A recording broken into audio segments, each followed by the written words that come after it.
जय गुरु जी, शुक्राना गुरु जी, अनंतम अनंतम शुक्राना गुरु जी।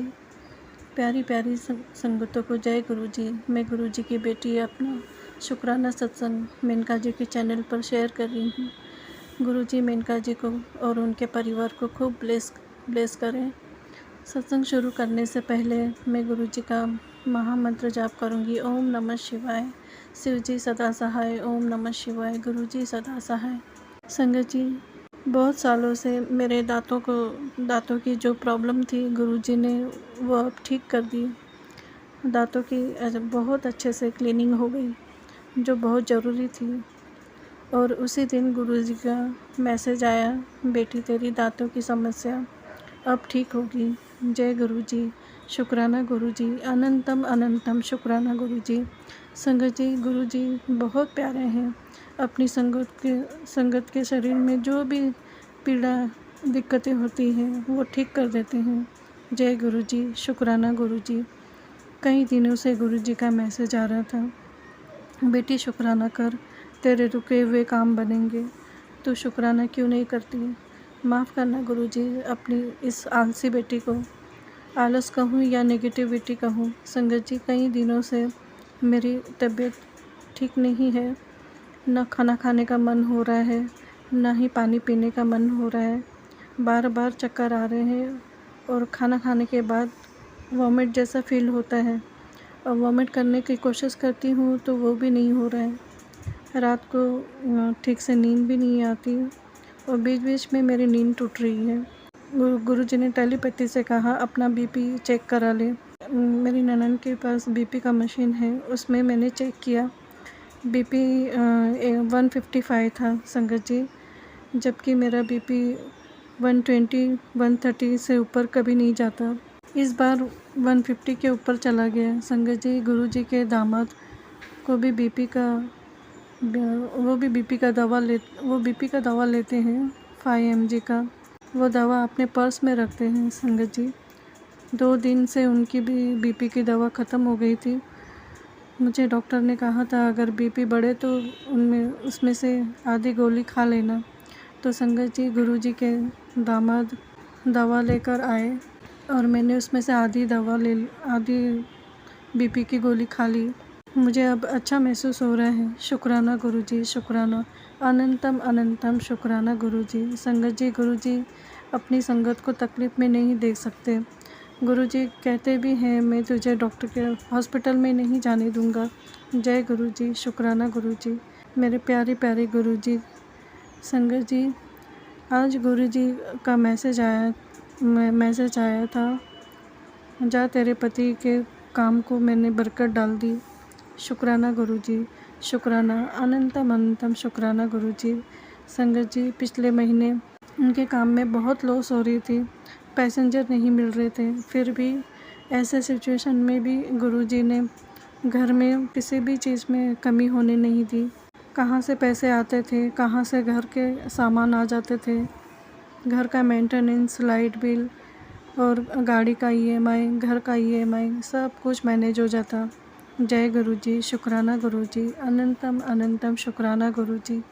संगत जी, बुरे समय में भी गुरुजी यह महसूस नहीं होने देते हमें, और उसमें भी इतने अच्छे मैसेजेस देते हैं।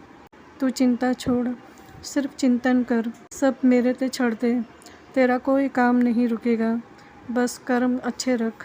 जय गुरुजी, शुक्राना गुरुजी, आपके सहारे ही हम हैं गुरुजी। आप न होते तो हम कब के रुल गए होते गुरुजी। हमारा हाथ, हमारा साथ कभी मत छोड़ना गुरुजी। हमसे कोई भी गलती हो तो हमें माफ़ कर देना, नादान समझकर। हम आपके वो नादान बच्चे हैं गुरुजी। सत्संग बोलने में मुझसे कोई अगर गलती हो तो मुझे माफ़ कर देना। सर्वदा भला करना, सबका कल्याण करना। जो संगत सत्संग सुन रही है उनकी झोलियाँ खुशियों से भर देना गुरुजी। अब मैं अगले सत्संग की तैयारी करूँगी। ओम नमः शिवाय। शिव जी सदा सहाय। ओम नमः शिवाय। गुरु जी सदा सहाय। जय गुरु जी, शुक्राना गुरु जी। आइए संगत जी, अब सुनते हैं अगला सत्संग। जय गुरु जी के चरणों में मेरा कोटि कोटि प्रणाम और सारी संगत को जय गुरु जी। थर्सडे का शुक्राना सत्संग में शेयर कर रही हूँ अपनी तरफ से और अपने पार्टनर की तरफ से। सबसे पहले तो महाराज का उन सारी चीज़ों के लिए शुक्राना जो वो हमें डे टू डे लाइफ में गाइड करते हैं, हर एक छोटी से छोटी चीज़ों का ख्याल रखते हैं। सारी चीज़ें महाराज हमारे लिए अरेंज कर देते हैं कि इशू आने से पहले ही वो हमें वहाँ से निकाल देते हैं। बड़े बड़े कष्ट होते हैं वो महाराज हमारे ड्रीम में ही काट देते हैं ना, ब्लेस करते हैं, संभाल के रखते हैं, हैप्पीली लाइफ जीने को देते हैं। डेली बेसिस पे कभी सत्संग सुनवा के, कभी किसी और तरीके से, कभी टेलीपैथिकली चीज़ें सिखाते हैं, नई नई रीवा बनाते हैं, हमारे अंदर की ईगो को खत्म करते हैं।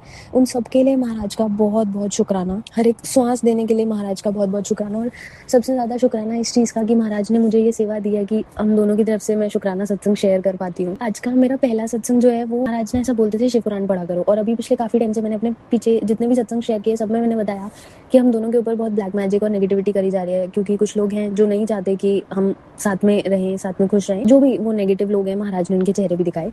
तो महाराज बार बार बोलते थे शिव पुराण पढ़ो, तो कभी कभी मेरे आगे कोई अध्याय आ जाता था शिव पुराण का और मैं वो सुन लेती थी। और महाराज कई बार मुझे वो शिव पुराण के थ्रू भी कुछ मैसेजेस या हिंट्स दे देते थे। जैसे महाराज को कोई मीडियम की जरूरत नहीं है कि सत्संग सुनवा करके ही वो कोई हिंट देंगे आपको या गाइड करेंगे, टेलीपैथिकली करेंगे, किसी भी तरीके से कर सकते हैं महाराज वो बस। और वो भी महाराज की मेहर है कि हम हिंट्स ढूंढ पाते हैं, वो हम मैसेजेस को समझ पाते हैं। वो भी महाराज की मेहर होती है तभी होता है, वरना नहीं हो पाता। पहले मुझसे भी नहीं होता था, फिर एकदम से धीरे धीरे वो होने लगा। वो भी महाराज की मेहर है, उसके लिए बहुत बहुत शुक्राना महाराज का। और कोई प्लान नहीं था, ऐसे था कि बस कभी रफली जैसे जब महाराज की कृपा होती थी कि कोई अध्याय आ गया मेरे आगे, तो मैं वो वीडियो देख लेती थी, सुन लेती थी, पढ़ लेती थी शिव पुराण का।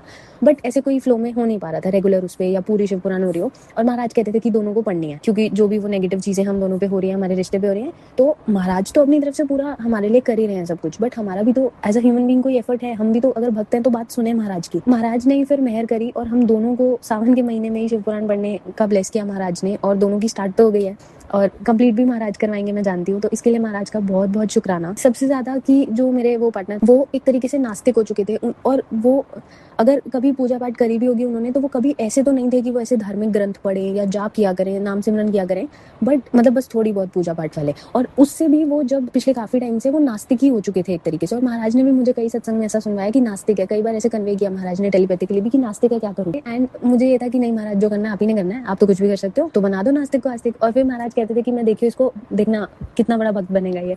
और वो इंसान जो नास्तिक था, महाराज ने उसे भी जो है शिव पुराण ब्लेस करी। शिव पुराण वो पढ़ रहे हैं, जाप कर रहे हैं, किसी भी रीजन से कर रहे हो बट वो कर पा रहे हैं, वो भी महाराज की ब्लेसिंग्स हैं। इसके लिए महाराज का जितना शुक्राना करूं मैं वो कम है। और महाराज ने ये सिखाया, अभी पिछले इतने दिन से महाराज बार बार ऐसे मैसेजेस दे रहे हैं कि डिवाइन टाइमिंग, मतलब महाराज की टाइमिंग, जो महाराज को पता है ना जब जो बेस्ट है महाराज वो तभी देंगे। कोई चीज़ अगर 10 दिन बाद होनी है तो वो 10 दिन बाद ही होनी है, कोई चीज़ आज होनी है तो वो आज ही होनी है, हम कितना ही पैनिक कर लें। इवन महाराज ने शिव पुराण के थ्रू भी मुझे एक पार्ट में ये मैसेज कन्वे किया कि जब ब्रह्मा जी शिव जी को बोलते हैं कि महाराज कि आप भी प्रभु अवतार ले लो, तो ब्रह्मा जी और विष्णु जी, तो शिव जी उनको बोलते हैं कि जब सही समय आएगा, उचित समय आएगा, तब मैं अवतार लूंगा, मैं प्रकट होऊंगा और रुद्र रूप में आऊंगा। तो वहां से भी महाराज ने यही समझाया कि जब जो भगवान है वो भी सही समय के अधीन चल रहे हैं, गुरु जी या शिव जी जो भी एक ही है ये तो दोनों, उन्हें पता है कि सही समय क्या है और वो सही समय पे सब कर देंगे। हमें लगता है कि अरे नहीं ये सही समय है, ये चीज सही है, वो चीज सही है, बट महाराज को पता है क्या सही है। वो बहुत लार्जर पिक्चर देख रहे हैं, हम बहुत छोटा अभी का सोच सकते हैं, 10 दिन बाद का सोच लेंगे, ज्यादा ज्यादा 2 महीने 4 महीने बाद का, उसमें भी हमें नहीं पता ना तब क्या सिचुएशन होगी। जो हम सोच रहे हैं वो जरूरी तो नहीं होगा। तो महाराज ने वो भी समझाया कि, और उस चीज पे कंट्रोल करना भी सिखाया कि अब हम इतना पैनिक कर जाते हैं चीजों को लेके। तो महाराज ने सत्संग सुनवाए ऐसे, जिसमें ये महाराज ने समझाया कि अगर हम पैनिक करेंगे तो महाराज तो हमारे दिल में बसे हैं ना, हमारे मन में, हमारे अंदर है, तो महाराज उस एनवायरमेंट में कैसे हमारे मन में खुश होकर रह पाएंगे। हम परेशान हैं तो जैसे पेरेंट्स हमारे प्रॉब्लम्स को देख के, या हमारे पार्टनर जो होते हैं या भाई बहन, वो हमारी प्रॉब्लम्स को देख के परेशान हो जाते हैं, तो मतलब कि अगर हम रोने लगेंगे तो हमारे आसपास के जो लोग होंगे, जो हमारे अपने होंगे, वो भी कहीं ना कहीं सैड हो जाएंगे। तो सेम वे में महाराज भी तो हमारे अपने हैं। हम जब रोने लगेंगे बातों पे, छोटी छोटी बातों पे, अब कष्ट है वो तो आने ही है, 10% ही तो आते हैं, अगर उसमें भी हम रोने लगेंगे तो महाराज को कितना बुरा लगेगा कि उनके बच्चों को वो इतना अपने बच्चों के लिए कर रहे हैं और अपने भक्तों के लिए कर रहे हैं, और उसके बाद हम ब्लेसिंग्स नहीं देख रहे हैं, हम जो प्रॉब्लम्स आ रही हैं उनको देख रहे हैं, तो महाराज को कितना बुरा लगेगा। तो महाराज ने ये चीज सिखाई और ये कंट्रोल भी डाला। कंट्रोल भी महाराज की मेहर से ही आता है, इसके बिना तो कंट्रोल आ ही नहीं सकता। अगर महाराज की ब्लेसिंग्स नहीं है कि भाई कंट्रोल आ जाए आपके अंदर, आप समझो चीजों को, समझदार बनो, तो नहीं आता। और ये चीजें मुझे सिखाई महाराज ने, उसके लिए महाराज का बहुत बहुत शुक्राना। अगला सत्संग मेरा ये है कि महाराज ने हम दोनों पे एक बहुत बड़ा कष्ट था जो मुझे ड्रीम में दिखा करके, हम दोनों पे और हमारे जो भी वो रिश्ता है जो महाराज ब्लेस कर रहे हैं उस पर एक बहुत बड़ा कष्ट था। और वो इतना बड़ा कष्ट था कि हम एक दूसरे को खो देते, लाइक लाइफ पे आ गई थी बात हमारी। इतना बड़ा कष्ट मुझे ड्रीम में दिखा करके, और उन लोगों के चेहरे भी जिन लोगों के अभी तक पता भी नहीं थे कि अच्छा ये भी नेगेटिव है, कभी लगा था बट इतना नहीं समझ आया था। और किस हद तक जिनके चेहरे पहले दिखाए थे वो किस हद तक और नेगेटिविटी कर रहे हैं, या जो भी चीज़ें वो कर रहे हैं, वशीकरण वगैरह, मारण क्रिया, महाराज ने उसी ड्रीम में दिखाया। ड्रीम में इतना बड़ा कष्ट काटने के लिए महाराज का बहुत बहुत शुक्राना। और उसकी भी कंफर्मेशन भी महाराज ने दी फिर अगले दिन कि वो जो ड्रीम में देखा था वो सब सच था, वो झूठ नहीं था। अगर रियल लाइफ में हो जाता सह ना पाते, इसीलिए ड्रीम में दिखा करके काट दिया। तो उस सब के लिए महाराज का बहुत बहुत शुक्राना। जैसे मैं भी पहले सत्संग सुनती थी ना, तो मुझे लगता था कि ऐसे बताते हैं कि मतलब मैं मानती तो हूँ महाराज को, बट मुझे पहले ऐसे ड्रीम्स नहीं आया करते थे। तो मुझे ऐसे लगता था जब मैं किसी और की सुनती थी ना कि ये ऐसे बताते हैं कि ऐसे ड्रीम में ये देखा वो देखा और भाई कष्ट कट गया करके, तो मुझे ये तो पता था कि महाराज कुछ भी कर सकते हैं और कष्ट भी काटते हैं महाराज। पर मुझे ऐसे लगता था कि क्या पता वो वैसे ही, क्योंकि हम किसी चीज़ पे जब ज़्यादा सोचने लगते हैं तो कोई भी परेशान होता है तो वो उस चीज़ पे ज़्यादा सोचता है, इस वजह से उनको ड्रीम आया हो। लाइक माइंड जो होता है गेम्स खेलने लगता है हमारे साथ, हमें ट्रिक करने लगता है, वो चीज़ हो रही हो। तो पहले मुझे बहुत पहले, काफ़ी सालों पहले मुझे ऐसा लगता था। और फिर जब वो चीज़ महाराज ने एक्सपीरियंस करवाई ना, तो महाराज ने उन ड्रीम्स में भी मुझे मेरी कंफर्मेशन के लिए, मेरी तसल्ली के लिए, क्योंकि हम वो है ना इंसान है तो अपनी बुद्धि तो कहीं ना कहीं लगाने लगते हैं और फिर भटकते हैं, तो उस चीज़ को भी संभालने के लिए महाराज ने उन ड्रीम्स में भी मुझे अपनी प्रेजेंस फील कराई, मेरे आसपास रहे, ताकि मुझे वो कंफर्म हो जाए, मुझे वो रियलाइज हो जाए कि हाँ ये मेरा माइंड मेरे साथ गेम्स नहीं खेल रहा है, ये महाराज ही हैं जो मुझे बचा रहे हैं सारी चीज़ों से, और ये सपना नहीं, ये वो ड्रीम दर्शन है जिसमें महाराज वो कष्ट काट रहे हैं। तो उसके लिए भी महाराज का अनंतम अनंतम शुक्राना। एक तरीके से महाराज ने मुझे उन चीज़ों में फंसने से, और जो भी वो लोग गलत करना चाहते थे, कुछ बहुत घिनौनी चीज़ें वो करना चाहते थे मेरे साथ, उनसे बचाया उस ड्रीम के थ्रू, और मेरे पार्टनर को लाइफ ब्लेस करी। उसके लिए महाराज का बहुत बहुत शुक्राना। मैं अपने शुक्राना सत्संग को यहीं विराम करूंगी और महाराज से यही अरदास करती हूँ कि महाराज सारी संगत को, सबकी फैमिलीज को बहुत ब्लेस करना, इन आंटी जी को जो इतनी प्यारी सेवा कर रही हैं इनको बहुत ब्लेस करना, इनकी फैमिली को बहुत ब्लेस करना, और आंटी जी का भी शुक्राना कि वो मेरे सत्संग सारी संगत तक शेयर करती है, और सारी संगत के सत्संग मेरे तक भी शेयर होते हैं और सब तक शेयर होते हैं। तो इन आंटी का भी शुक्राना जो ये इतनी अच्छी सेवा कर रही हैं और हमारी इतनी हेल्प कर रही हैं सत्संग शेयर करने में। महाराज से और यही अरदास है कि आपने मुझे उन लोगों के चेहरे दिखा दिए जो लोग सब कुछ कर रहे हैं, हम दोनों पे प्रॉब्लम्स आ रही हैं, मेरे पार्टनर को भी उनके चेहरे दिखाओ प्लीज, उन्हें भी रियलिटी चेक दे दो, अपने से जोड़े रखना और बहुत ब्लेस करना उसे भी। हम दोनों की तरफ से ये शुक्राना सत्संग आपके चरणों में स्वीकार करो। जय गुरु जी। शुक्राना गुरु जी। जय गुरु जी। संगत जी, अगर आप भी अपना सत्संग संगत परिवार के साथ साझा करना चाहते हैं तो डिस्क्रिप्शन में दिए व्हाट्सएप नंबर पर लिखकर या अपनी आवाज में रिकॉर्ड कर कर हमें भेज सकते हैं। संगत जी, जब भी आप सत्संग लिखकर भेजें तो साफ साफ अक्षरों में लिखें, और जब भी आप वॉइस रिकॉर्ड कर कर भेजें तो किसी शांत जगह पर रिकॉर्ड करें। संगत जी, आपसे एक विनती है कि सत्संग वीडियो को आगे जरूर शेयर करें ताकि ज्यादा से ज्यादा संगत परिवार को गुरु जी की ब्लेसिंग मिल सके। ओम नमः शिवाय। शिव जी सदा सहाय। ओम नमः शिवाय। गुरु जी सदा सहाय।